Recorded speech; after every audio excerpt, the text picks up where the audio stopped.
Hi everyone, my name is Adithi and I'm a first-year undergraduate international relations student at the Department of War Studies at King's College London. I will be hosting an episode of this podcast on the Tamil Eelam and the struggles and barriers they continue to face after the Sri Lankan Civil War. Before delving into my article, I would like to talk a bit about why I'm interested in global politics in the first place, particularly about issues related to human rights, social justice, and the question of power dynamics within societies. These topics have always fascinated me because they not only shed light on the complexities of the world we live in, but also the struggles faced by marginalized communities around the world. As a firm believer in the importance of advocating for those who are voiceless and oppressed, I am deeply passionate about understanding and addressing the systemic injustices that persist in our global landscape. That is precisely why, someday, I would like to pursue a career at the United Nations as a diplomat and contribute towards social advancement on a much broader scale. Such goals and values of mine are also what pushed me to commit to this internship, and in the process gain a deeper understanding of the challenges faced by post-conflict societies. Moving on, my article is titled Silenced Echoes, the Unseen Barriers to Tamil Eelam's Post-War Recovery, and my primary aim was to delve into the lingering effects of the Sri Lankan Civil War and the challenges faced by the Tamil community in its aftermath.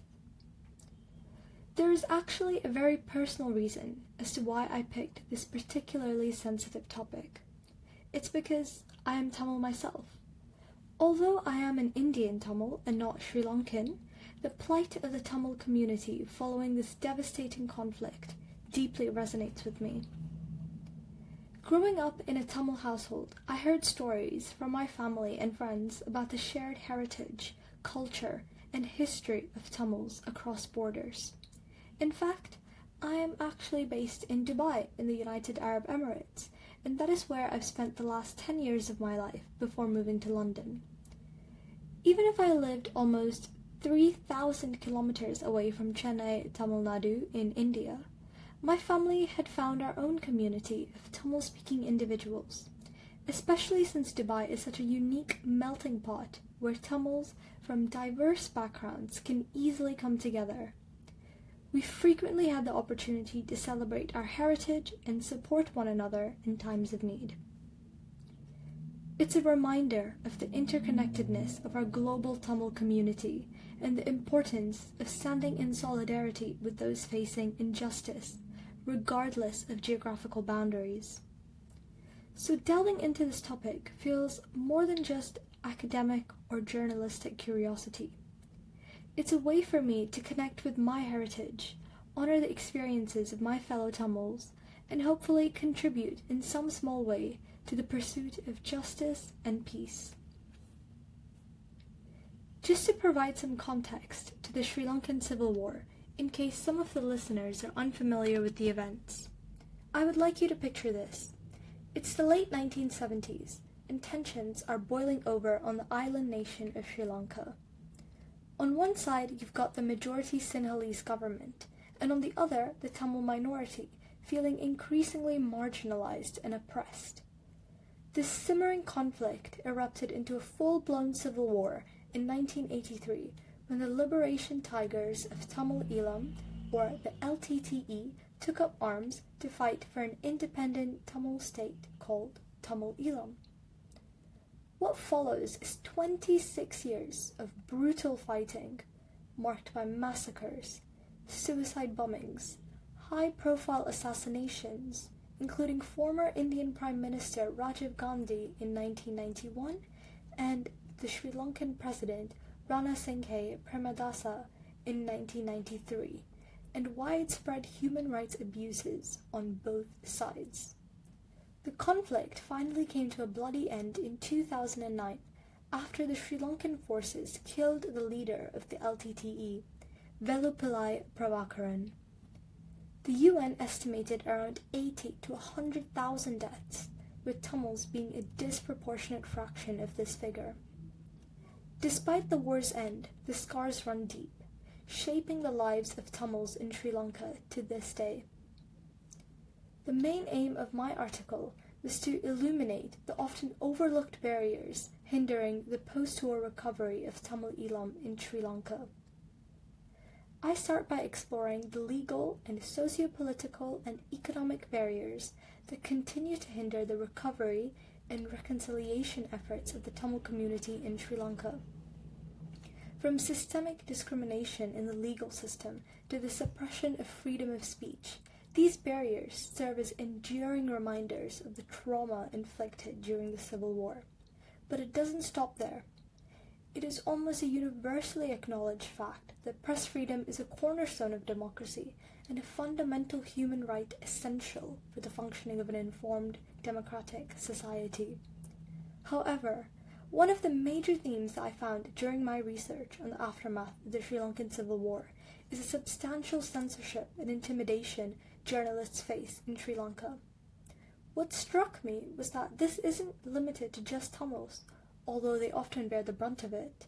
Any journalist critical of government policies is at risk of being physically assaulted or detained by the police, or even labeled a terrorist or an LTTE apologist by the counter-terrorism unit. This hit me quite hard, because I've always been someone deeply invested in journalistic efforts.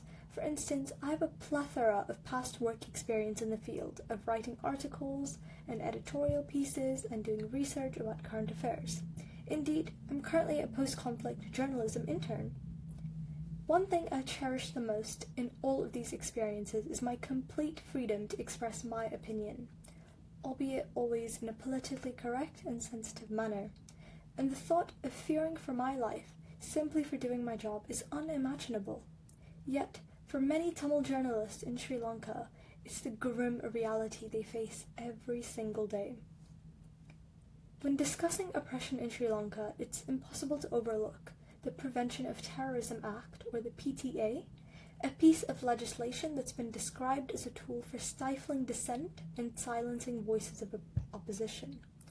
Under this act, individuals can be detained for extended periods without charge or trial, and confessions obtained under duress are admissible in court, leading to widespread abuse and injustice. This draconian law not only undermines the rule of law, but also creates an environment of fear, making it a significant barrier for people to pursue justice and accountability. The reason why I chose to highlight this particular piece of legislation is because it's a glaring example of how basic human rights can be trampled on in the name of national security. It essentially epitomizes the systemic injustices faced by the Tamil community. And as a Tamil myself, it hits close to home, and I believe that it is crucial to raise awareness about the challenges my community faces in very concrete terms. And there's no better example than this notorious law that continues to instill fear among many. Moreover, I was quite keenly aware of the ideological divide between the majority Buddhist Sinhalese and the majority Hindu Tamils. And I anticipated uncovering a similar phenomenon, but something very intriguing and quite unexpected emerged during my research. An equally entrenched division occurs between the Tamils remaining in Sri Lanka and the huge international diaspora scattered across the globe. I thought this added a fascinating layer to the narrative and piqued my curiosity. It led me down a path of exploration into the complexities of identity, belonging, and aspiration within the Tamil community, which I delve into in further detail in my article. Despite the physical distance separating them, the Tamils abroad remain deeply connected to their homeland, their cultural heritage, and the enduring dream of an independent Tamil homeland. A notable proportion of them passionately support a return to armed struggle in order to achieve this dream and reverse the failure/defeat of 2009. However, this is significantly different from what the Tamil Eelam feels, which is precisely war weariness and a profound longing to return to some form of normalcy and stability. This adds a layer of complexity to the narrative of post-war recovery and reconciliation, and I wanted to ensure that I reinforce the importance of amplifying diverse voices within this community, to show that we are not homogeneous. So I made a deliberate choice to shine a spotlight on the struggles of Tamils within Sri Lanka, honing in on the often overlooked challenges of the internally displaced people or IDPs in the war's aftermath. This is because I wanted to shed light on a lesser-known aspect of post-war life, hoping to raise awareness about the ongoing plight. Did you know that 115,000 Tamils remain confined to transitional camps or shelters? What struck me the most was the dire lack of basic necessities in these places. Access to essentials like food and clean water remain alarmingly inadequate, highlighting the urgent need for humanitarian assistance and long-term solutions to support them. Indeed, the aspect of land ownership is also crucial in understanding the challenges faced by the internally displaced Tamil population. During the Civil War, the Sri Lankan military seized large swathes of land to create security buffer zones around army bases. However, even after the end of hostilities, many of the displaced individuals have been unable to reclaim their land.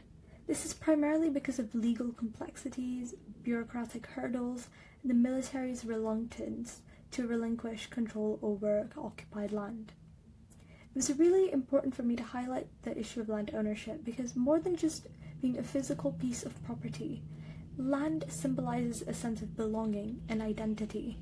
Many of these individuals have strong emotional and cultural ties to the land they were forced to leave behind during the conflict.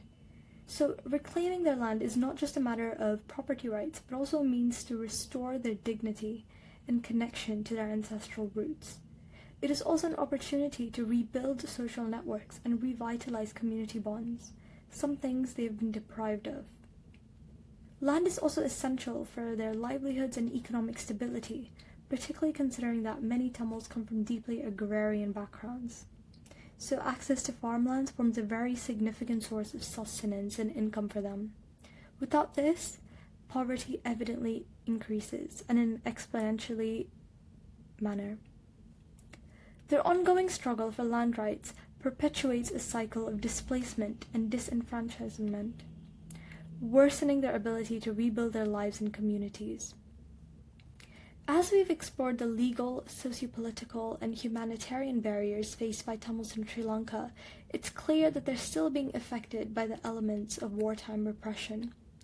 Nonetheless, I would like our listeners to keep in mind that the enduring resilience and bravery of this vulnerable community, the quest for justice, dignity, and peace for the Tamil people, is an uphill battle, but I firmly believe that a brighter future for them is not just a distant hope, but an achievable reality, with the right support from domestic and international governments and social activists. In the final concluding remarks of my article, I was particularly keen on mentioning the Tamil Eelam Remembrance Day on the 27th of November, also known as Mavirirnal, because at my university, at King's, I'm actually part of the Tamil Society. A significant portion of this society is ethnically Sri Lankan, and a lot of the members' parents are indeed victims of the war who fled to the UK shortly after it began. So every year on this particular day, we organize an event on campus to honor the memory of those who lost their lives. It's a deeply personal and meaningful experience for me as I witness firsthand the resilience and solidarity of the Tamil community in remembering their shared history and advocating for justice and peace. Thank you for joining me on this journey to uncover the silenced echoes of Tamil Eelam's post-war recovery. I also hope that you enjoy reading my article and having a look at the supplementary infographic that I've designed as well.